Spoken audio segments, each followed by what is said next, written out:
हमारे चैनल से जुड़ने के लिए YouTube पर अभी सब्सक्राइब करें शाहजी नेटवर्क और बेल आइकन ज़रूर दबाएं ताकि आने वाली वीडियो की नोटिफिकेशन सबसे पहले। मैं आपको बताऊं, हुजूर पाक सल्लल्लाहु अलैहि वसल्लम जब पहली मर्तबा तिजारत करने के लिए गए थे तो एक ऐसा भी मकाम आया था, एक जगह ऐसी भी थी, एक बाजार ऐसा भी था जिसमें सिर्फ झूठों का बाजार लगता था।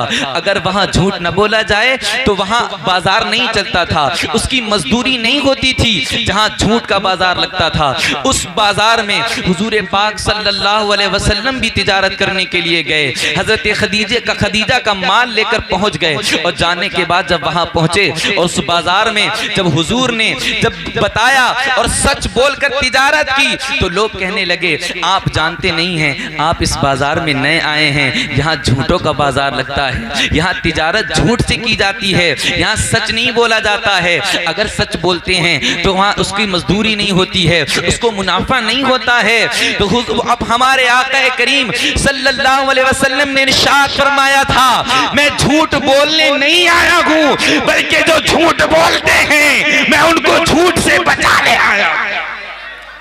मैं सच्चा हूं और सादिक हूं और मैं लोगों को झूठ से बचाने के लिए झूठ को खत्म करने आया। अब हुजूर पाक सल्लल्लाहु अलैहि वसल्लम ने सच बोलकर तिजारत करना शुरू कर दी। और सुनिएगा, ऐसा नहीं हुआ कि आपको मुनाफा न हुआ हो, बल्कि जितना लोग झूठ बोलकर मुनाफा करते थे हुजूर पाक सल्लल्लाहु अलैहि वसल्लम ने झूठ के बाजार में सच बोलकर और झूठों से सबसे ज्यादा मुनाफा करते बताया।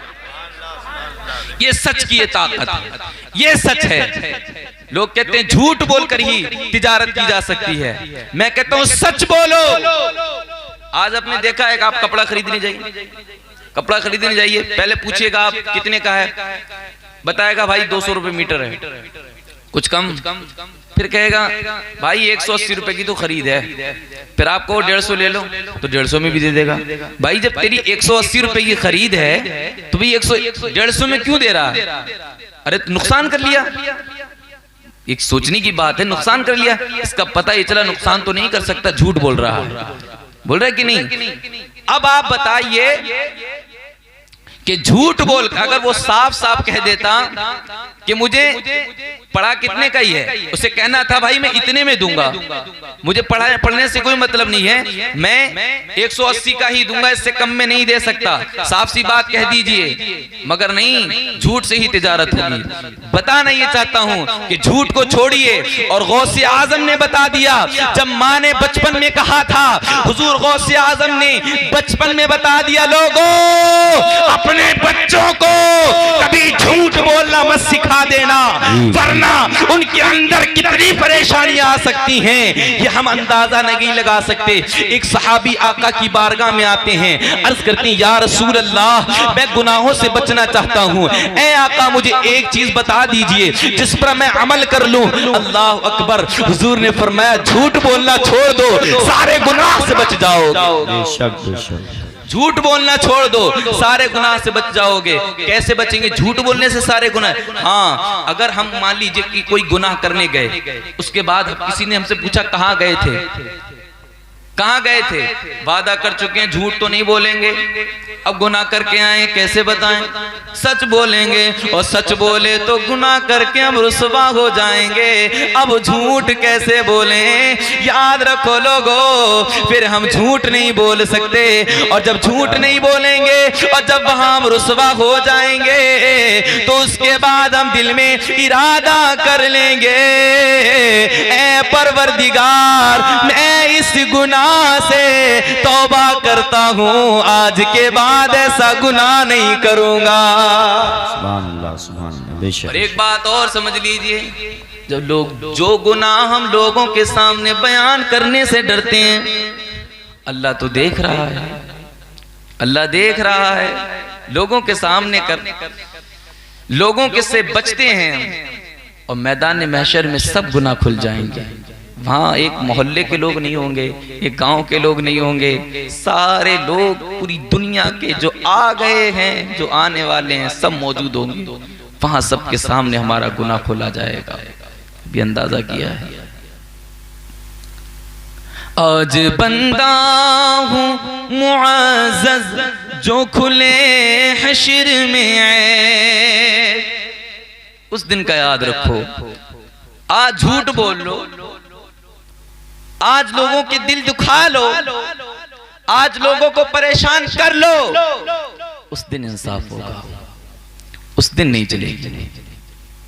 जब सांस जब तक है चलाओ यहाँ, जब सांस बाकी नहीं रहेगी फिर ये जमीन पर इतनी जोर से कदम रखते हैं, ये जमीन भी कहेगी बड़ी अकड़ के चलता था, आज आया है, इस जमीन के नीचे भी जाना है। आज हम ऊपर हैं, एक दिन वो आएगा, जमीन हमारे ऊपर होगी, हम इसके नीचे होंगे। कभी अंदाजा किया है इस बात का?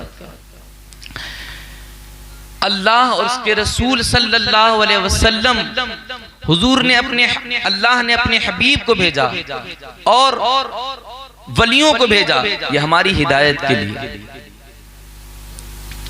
हमारी हिदायत के लिए भेजा है। लोगों, मैं अर्ज ये करना चाहता हूं कि गुनाहों से तौबा कर लो। याद रखिएगा, अगर हमारे अमाल अच्छे नहीं हैं, आज लोग कहते हैं गौसे आजम का दामन हम पकड़े हुए हैं, पकड़े हुए हैं। दामन का मतलब क्या होता है आप मुझे बताइए। पहले मैं ये बात पेश करूंगा, उसके बाद अपनी बात खत्म करता हूँ। दामन किसे कहते हैं बता दीजिए। दामन जानते हैं? दामन ये दामन कुर्ते का, ये दामन नहीं, दामन होता है तरीका। अब गौसे आजम का तरीका क्या है, ख्वाजा गरीब नवाज का तरीका क्या है, और आला हजरत का तरीका क्या है। आला हजरत ने पूरी जिंदगी में आप फरमाते हैं, लोगों सुनो सुनो जरा, हुजूर आला हजरत की जिंदगी को भी पढ़ लो। हुजूर आला हजरत की जिंदगी में जब तक आपकी तबीयत ठीक रही और घुटनों के बल चलने के काबिल रहे, उस वक्त भी आपने मस्जिद में जाकर जमात नहीं छोड़ी थी, जमात नहीं छोड़ी थी। हम तो नमाज छोड़ देते हैं घुटनों के बल चलकर। जब तबीयत खराब हो गई, जब तबीयत खराब हो गई, वैसे लोग लेकर जाते थे, मगर जब कोई एक दिन ना हुआ, कोई नहीं था, तो आला हजरत खुद घुटनों के बल चल कर गए मस्जिद तक। अब आप अंदाजा लगाइए, क्या हमने आला हजरत का दामन पकड़ा है? हम तो पैरों के चलने के लायक हैं, तब मस्जिद नहीं जाते हैं, नमाज नहीं पढ़ते। आला हजरत ने तो जमात नहीं छोड़ी थी। अब हुजूर गौसे आजम की जिंदगी भी पढ़ लीजिए। हुजूर गौसे आजम 40 साल तक ऐसे जंगल में रहे, कोई जानता भी नहीं था।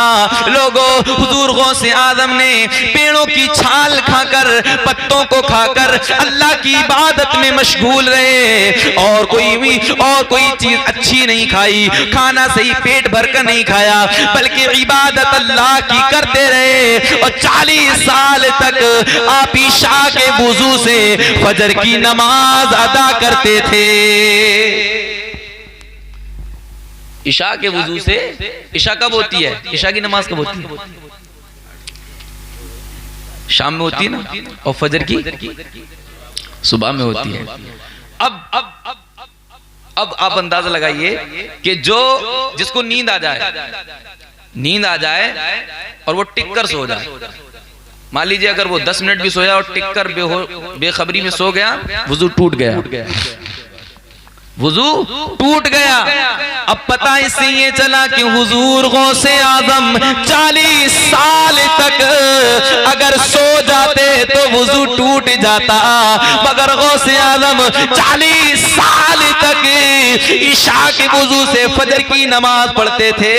पता चला रातों को सोया नहीं करते थे, बल्कि अल्लाह की इबादत किया करते थे।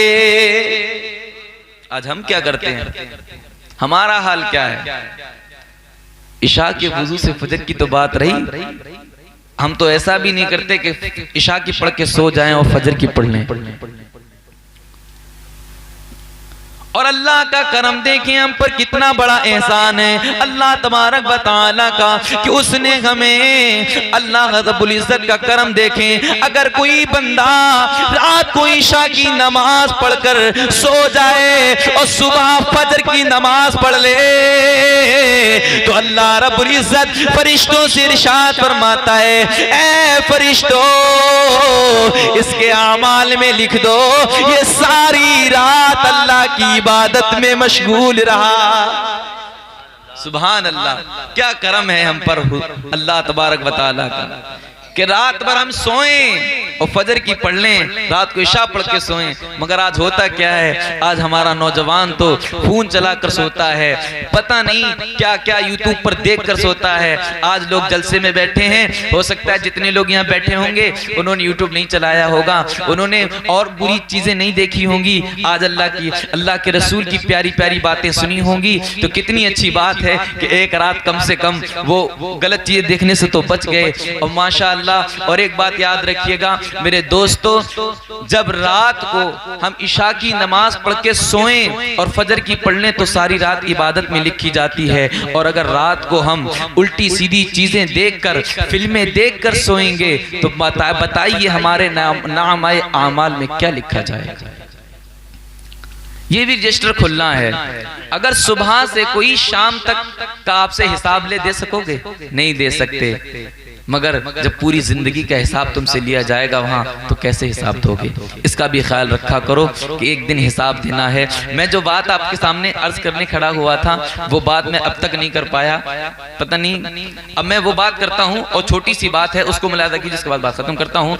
हुजूर गौसे आजम की उम्र कम थी। अब जब हुजूर गौसे आजम मक्का शरीफ गए तो मक्का शरीफ में हुजूर गौसे आजम से सवाल किए गए, हुजूर गौसे आजम ने उनके जवाब दिए। उसके बाद मुफ्ती जो मक्का के थे उन्होंने गौसे आजम से सवाल किए, गौसे आजम ने जवाब दिए। गौसे आजम से जब गौसे आजम ने फरमाया आपने सवाल किए मैंने जवाब दिए, अब मैं सवाल करता हूं आप जवाब दीजिएगा। कहा सवाल क्या है? गौसे आजम ने फरमाया सवाल ये है कि जब हुजूर पाक सल्लल्लाहु अलैहि वसल्लम विसाल फरमाया तो हुजूर सल्लल्लाहु अलैहि वसल्लम को जब गुस्ल दिया गया था तो उस पानी का क्या हुआ? सवाल समझ में आया? जब हुजूर का विसाल हुआ तो जब हुजूर को गुस्ल दिया गया तो उसके बाद उस पानी का क्या हुआ? ये सवाल था। मालूम है आप किसी को उस पानी का क्या हुआ? मैं बताऊंगा मगर अभी नहीं। अब पूछा हुजूर गौसे आजम ने तो मुफ्ती जो मक्का के थे कहा कल तक की मोहलत दीजिए हम कल बताएंगे। अब मुफ्ती ये मक्का रात को सोए, सोने के बाद हुजूर से दुआ की। हुजूर पाक सल्लल्लाहु अलैहि वसल्लम ख्वाब में तशरीफ लाए। मुफ्ती मक्का भी बड़े पहुंचे हुए थे कि हुजूर पाक सल्लल्लाहु अलैहि वसल्लम से प्यार करने वाले थे। हुजूर पाक सल्लल्लाहु अलैहि वसल्लम तशरीफ लाए। जब हुजूर तशरीफ लाए तो मुफ्ती मक्का तो वैसे ही परेशान थे। कहा हुजूर एक सवाल में हिलक गया हूँ, एक छोटे से बच्चे ने मुझसे सवाल कर दिया है कि हुजूर का जब विसाल हुआ था तो उस पानी से जो गुस्ल दिया गया उस पानी का क्या हुआ? हुजूर बताएं। तो हुजूर पाक सल्लल्लाहु अलैहि वसल्लम ने ख्वाब में फरमाया था इस सवाल का जवाब मैं नहीं दूंगा बल्कि जो मेरे साथ शहजादा है ये जवाब देगा।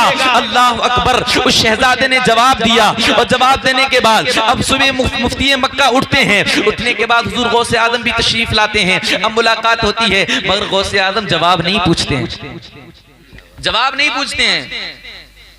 अब मुफ्ती मक्का बड़ी देर हो गई सोचते हुए कि सवाल करें, अब जवाब मांगे तो जवाब दूं, मगर गौसे आजम ने जवाब मांगा ही नहीं। फिर खुद मुफ्ती मक्का ने कहा कि जो कल आपने सवाल पूछा था उसका जवाब मिल गया है, क्या जवाब दूं?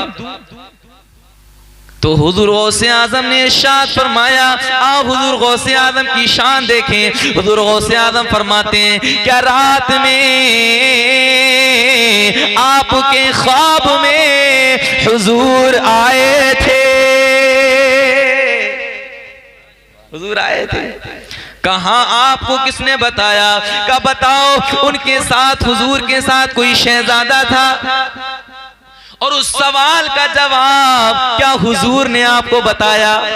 हुजूर ने आपको नहीं बताया, बल्कि जो उनके साथ शहजादा था उसने आपको जवाब बताया था। बताओ वो शहजादा पहचाना कौन था? मुफ्ती मक्का कहते नहीं नहीं, मैंने हुजूर को पहचाना। वो शहजादा जो था उसका चेहरा साफ नजर नहीं आ रहा था, इसलिए मैंने उसको नहीं पहचाना। हुजूर गौसे आजम ने इरशाद फरमाया, तुमने पहचाना नहीं, जो हुजूर के साथ में शहजादा आया था वो कोई और नहीं बल्कि हुजूर, बल्कि वो मैं अब्दुल कादिर जीलानी ही था। सुभान अल्लाह। सर भला क्या कोई जाने के है कैसा तेरा, अरे औलिया मलते हैं आंखें वो है तलवा तेरा। ये हुजूर गौसे आजम की शान है। गौसे आजम ने फरमाया, सवाल का जवाब ये था कि हुजूर सल्लल्लाहु अलैहि वसल्लम को जब गुस्ल दिया गया तो उस पानी को अल्लाह तबारक व तआला ने आसमान पर उठा लिया और उठाने के बाद उसकी बारिश की गई, और जिस जिस जगह बारिश हुई उस जगह अल्लाह रब्बुल इज्जत ने मस्जिद बनवा दी। अल्लाह अकबर। ये उस पानी की बरकत है कि अल्लाह रब्बुल इज्जत ने उस जगह को पसंद किया जिस जगह पर हुजूर पाक सल्लल्लाहु अलैहि वसल्लम के जिस्म से पानी लग गया, और लगने के बाद जिस जगह गिरा अल्लाह ने अपने सजदे के लिए वो जगह पसंद। मौला तबारक व तआला जो भी थोड़े से बोलने में गलती हुई हो परवरदिगार अपने करम से माफ फरमाए, और सब लोग तौबा कर लीजिए। ये तौबा का वक्त है, हो सकता है कि हम सब की तौबा कबूल हो जाए। अस्तगफिरुल्लाह रब्बी मिन कुल्ली ज़ंबि व अतूबु इलैहि, अस्तगफिरुल्लाह रब्बी मिन कुल्ली ज़ंबि व अतूबु इलैहि, अस्तगफिरुल्लाह रब्बी मिन कुल्ली ज़ंबि व अतूबु इलैहि। ऐ परवरदिगार आलम, हम अपने गुनाहों से तौबा करते हैं, अपने हबीब के सदक़े में मौला हम सब के गुनाहों को माफ फरमा। हुजूर गौसे आज़म रज़ियल्लाहु तआला अन्हु के वसीले से, हुजूर पाक सल्लल्लाहु तआला अलैहि वसल्लम के वसीले से हम सब की तौबा कबूल फरमा, हम सब को गुनाहों से बचने की तौफीक अता फरमा। परवरदिगार आलम, अब तक की जो जिंदगी गुजरी है परवरदिगार गुनाहों में गुजरी, मौला हम सब के गुनाहों को माफ फरमा, और आगे हम सब को गुनाहों से बचने की तौफीक अता फरमा। वमा अलैना इल्लल बलाग। अस्सलामु अलैकुम व रहमतुल्लाह।